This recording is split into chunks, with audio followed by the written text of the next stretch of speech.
the question is, retrieve a list of customer ID, customer name, order ID, order date, order amount, but only for orders placed between January 1st, 2023 and June 30th, 2023.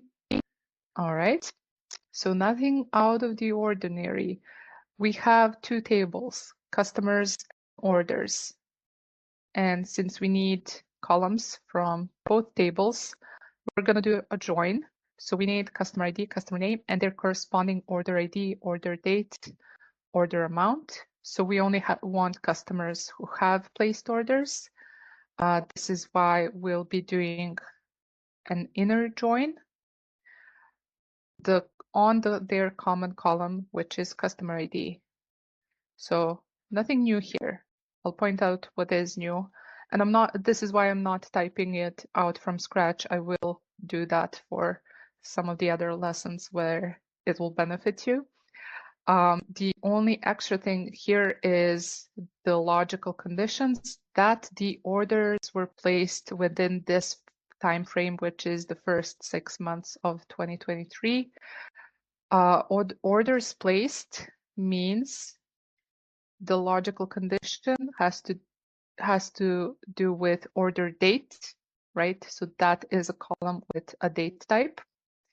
And if we just run the first part from here to here, just joining the two tables with the required columns and seeing the output, we can explore the data. So I just want to show you this order date column that's going to be relevant for the logical condition. So we want to look at your output. Of course, this is the wrong answer because I want to show you something else. So we have customer ID, name, and their respective orders. Here's the order date. This is showing many different order dates. You see some are from July, but we just want the orders placed within the first 6 months of 2023, right? That's what the question is asking right here, but only for orders. So we want to filter out in our select, filter out and not select those orders that weren't placed within this time frame.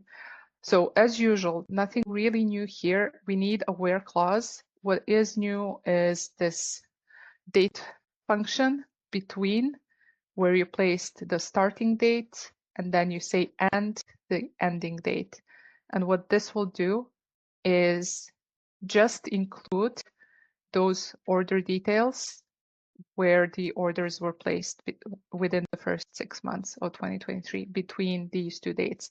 So as usual, SQL is very intuitive in terms of its syntax. It's the closest to plain English out of any language that I'm aware of.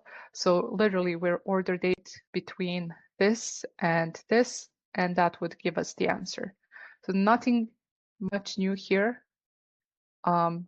I just want to make everything clear to everyone here, but for some this might be dragging it out too much.